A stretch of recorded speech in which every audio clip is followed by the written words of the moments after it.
रवि अपनी पत्नी माया और 2 बच्चों के साथ दिल्ली में रहता था।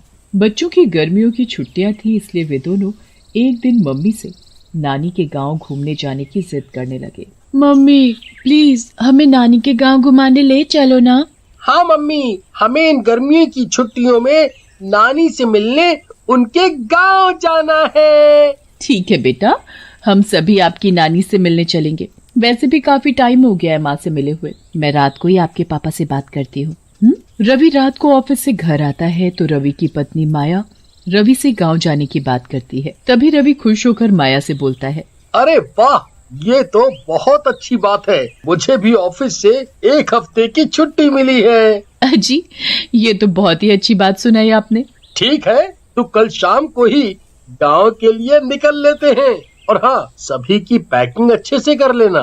मम्मी, मेरी डॉल रखना मत भूलना। हाँ बाबा, मैं सब ठीक से रख दूंगी। अगले दिन शाम होते ही वे सभी अपनी गाड़ी से गांव के लिए निकल जाते हैं और सुबह सभी गांव पहुंच जाते हैं। टीना और रिंकू अपनी नानी को देखकर बहुत खुश होते हैं। बहुत छोटे थे तुम दोनों जब यहाँ मुझसे मिलने आए थे और अब देखो कितने बड़े हो गए हो।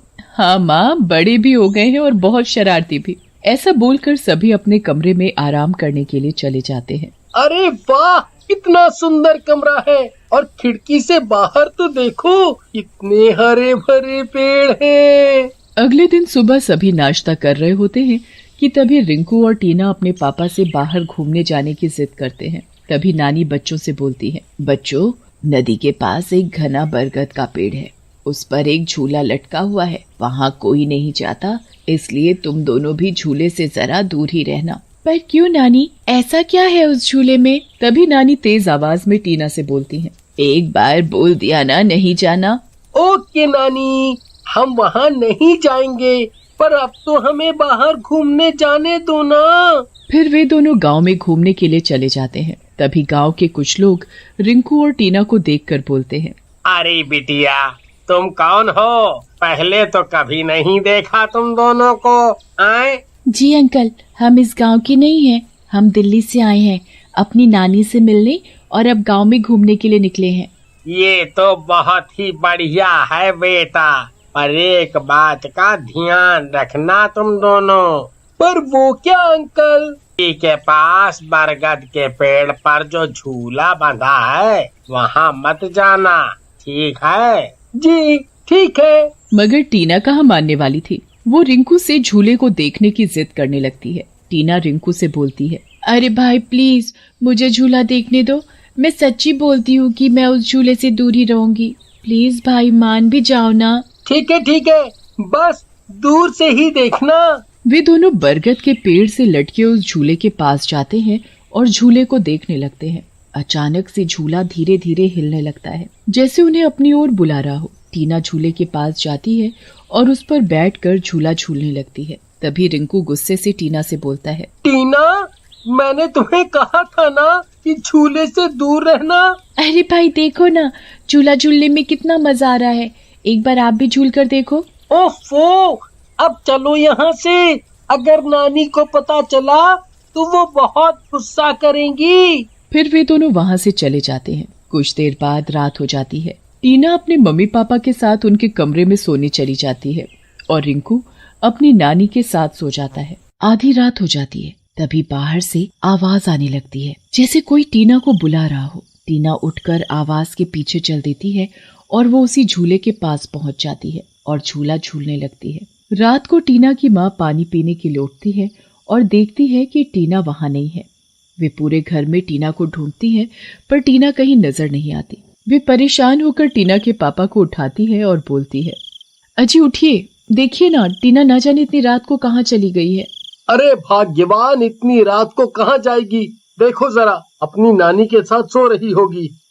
अजी, मैंने माँ के कमरे में भी देख लिया और तो और पूरे घर में भी देख लिया, कहीं नहीं मिल रही टीना। न जाने कहाँ चली गई मेरी बच्ची। हे भगवान, इतनी रात को कहाँ जा सकती है? चलो बाहर जाकर देखते हैं। शोर सुनकर नानी भी उठ जाती है और बोलती है, अरे आधी रात को इतना शोर क्यों मचा रखा है? क्या हुआ? अब कोई कुछ बोलेगा?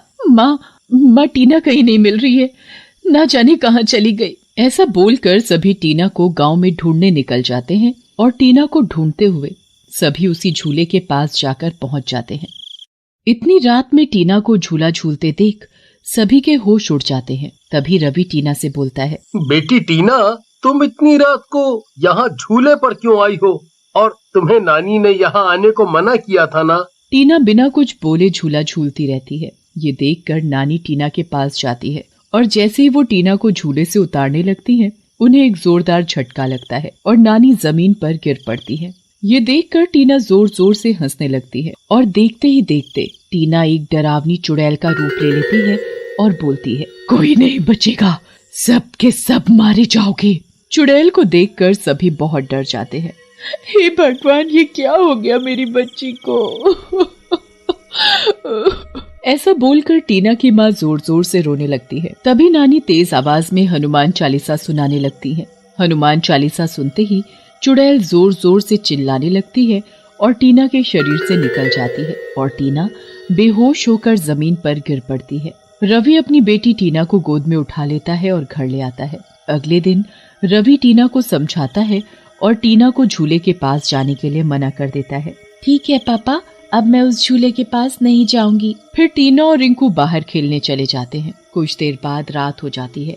सभी अपने कमरे में सोने चले जाते हैं। आधी रात हो जाती है। सभी गहरी नींद में सोए होते हैं। तभी अचानक टीना की माँ उठ जाती है और देखती है कि टीना फिर से गायब है। वो तभी रवि को उठाती है। वो दोनों फिर नानी के कमरे में जाते हैं और नानी से बोलते हैं, ये सब क्या हो रहा है? अरे क्या हुआ दामाद जी, इतने परेशान क्यों हो? मेरी बच्ची आज फिर अपने कमरे में नहीं है। हे भगवान, कहीं टीना फिर से उसी श्रापित झूले के पास तो नहीं चली गई? तभी नानी रवि और अपनी बेटी को सरपंच जी के पास ले जाती है और सरपंच जी को सारी बात बताती है। सरपंच जी गांव के कुछ लोगों को इकट्ठा करके उसी झूले के पास ले जाते हैं और देखते हैं कि टीना उसी झूले पर बैठी झूला झूल रही होती है। रवि डरते हुए टीना के पास जाता है और टीना से बोलता है, बेटी बहुत रात हो गई है, चलो अब घर चलें। टीना डरावनी आवाज में बोलती है, मैं कहीं नहीं जाने वाली, अब तो यही मेरा घर है। ऐसा बोलकर टीना चुड़ैल का रूप ले लेती है और बोलती है, सब मरेंगे और ये लड़की भी नहीं बचेगी। जो भी कोई इस झूले पर बैठेगा वो मारा जाएगा। तभी सरपंच जी चुड़ैल से बोलते हैं, अरे चुड़ैल जी, इस बच्ची को तो छोड़ दो। इसने तुम्हारा क्या बिगाड़ा है जो इसे तुम मारना चाहती हो? तभी चुड़ैल गुस्से से बोलती है, अरे तो मैंने भी किसी का क्या बिगाड़ा था जो मुझे मार डाला? ये चुड़ैल ऐसे नहीं मानेगी। ऐसा बोलकर नानी अपने गले से बजरंग बली का लॉकेट उतारती है और चुड़ैल के पास ले जाती है। चुड़ैल बजरंग बली का लॉकेट देखते ही टीना के शरीर से निकल जाती है और गायब हो जाती है। सभी टीना को लेकर घर आ जाते हैं। फिर टीना की माँ सरपंच जी से बोलती है, सरपंच जी अब आप ही कुछ कीजिए, मेरी बेटी को उस चुड़ैल से बचाइए, नहीं तो ना जाने वो चुड़ैल मेरी बेटी का क्या करेगी। सरपंच जी सभी को लेकर मंदिर के पुजारी जी के पास जाते हैं और उन्हें सारी बात बताते हैं। अरे वो झूला तो श्रापित है। मरने से पहले उस चुड़ैल ने श्राप दिया था कि जो कोई उस झूले पर झूलेगा वो उसे छोड़ेगी नहीं। इसीलिए तो कोई उस झूले पर झूलना तो क्या, उसके पास भटकता तक नहीं है। और उस चुड़ैल ने ऐसा श्राप क्यों दिया? कुछ साल पहले की बात है। एक लड़का और लड़की उसी बरगद के पेड़ के पास मिलने आया करते थे। वो लड़की घंटों उस झूले पर झूलती और दोनों खूब बातें किया करते थे। एक दिन वो लड़का शहर चला गया और उसने वहाँ शादी कर ली। लड़की ये बर्दाश्त नहीं कर पाई और उसने इस पेड़ पर लटक कर आत्महत्या कर ली। ओह, ये तो बहुत गलत हुआ उसके साथ। लेकिन पुजारी जी, कोई तो रास्ता होगा जिससे वो चुड़ैल मेरी बेटी और इस गांव को हमेशा के लिए छोड़कर चली जाए। हाँ हाँ, क्यों नहीं। सभी पुजारी जी के साथ झूले के पास पहुंच जाते हैं। पुजारी जी झूले के आसपास गंगा जल छिड़क देते हैं। तभी चुड़ैल चिल्लाती हुई वहां आ जाती है, अरे मर गई रे, कोई तो मुझे इस चुड़ैल से बचाओ। तभी पुजारी जी रवि को झूले में आग लगाने के लिए बोलते हैं। जैसे ही रवि झूले में आग लगाता है, झूला भड़-भड़ करके जलने लगता है और चुड़ैल खुद भी जलने लगती है। झूले के जलते ही वो चुड़ैल भी जलकर राख बन जाती है और सभी को हमेशा के लिए उस चुड़ैल से छुटकारा मिल जाता है।